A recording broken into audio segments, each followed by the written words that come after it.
Hey guys, I wanted to create a video showing you the steps that I'll be taking to hardscape my 120 gallon African cichlid tank. So I'm going to be using a lot of large rock for the scape, and I wanted to make this video for anyone who just wants to follow along, but also include some tips for anyone out there who's thought about using large rock in a scape, and maybe you're a little bit concerned with the weight of the rock or damaging the tank, or maybe you're unsure of how to go about the process. So today we'll be taking care of that, and I'll show you what's worked for me, and I'll show you the complete full setup of this tank.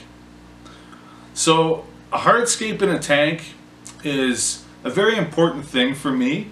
I want this tank to be a nice showpiece, and I want it to kind of look a little bit like a natural setting for some of the Malawi cichlids that I plan on keeping in here. And to be honest, I'm not exactly sure what I'm going to be putting in this tank. It's either going to be a complete Mbuna setup, or it's going to be probably a peacock and a few hap setup. So I think with the peacock and haps, I think it will work quite well, because those fish tend to like more of an open space and they don't really need any hiding spots. But I'm not really sure how this would work out as an Mbuna tank, but we'll see. I've done this kind of scape before and I really like the look of it, so it's going to be a little bit of an experiment for me as well. But I hope you'll enjoy the video, and I hope you'll follow along, and hopefully I'll have some tips for you. So let's get started, and I'll show you my first step in the process.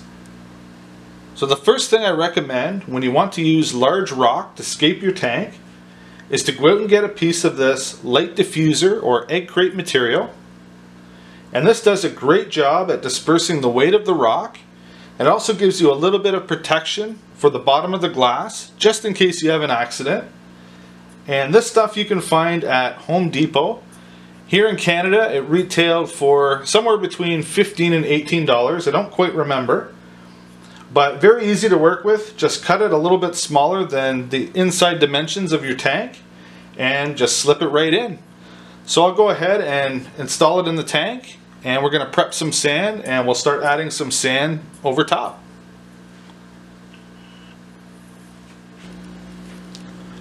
So here's the sand that I'm going to be using for the aquarium. It's a pool filter sand, and I found this product at a store we have here in Canada called Canadian Tire.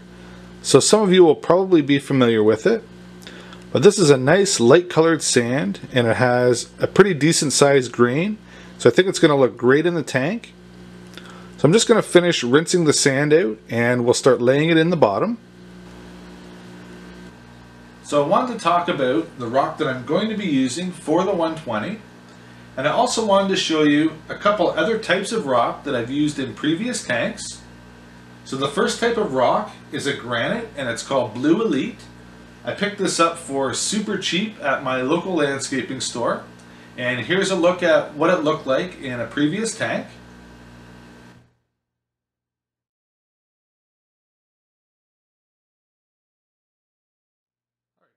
The other type of rock is lava rock. This is an excellent choice if you're setting up an Mbuna tank. You can make lots of caves and little hiding places for your fish. It stacks really easily, and you can get a little bit of height in your tank. So here's what a previous tank looked like with the lava rock.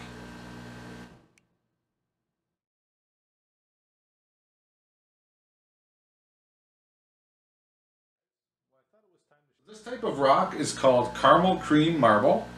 And again, I got this really cheap at my local landscaping store. So as you can see, I have my rockscape kind of laid out here on the table. So it's a really good idea to kind of lay it out before you start adding all the rock into the tank.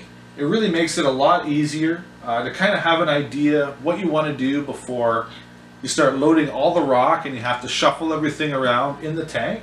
So I pretty much have everything the way that I want it. Probably tweak it a little bit here and there as I add it to the tank, but I think it's looking pretty good. So I'm going to go ahead and add it to the tank, and we'll come back when the water is cleaned up and I'll show you the final look. Alright guys, so here's a finished look at the rockscape.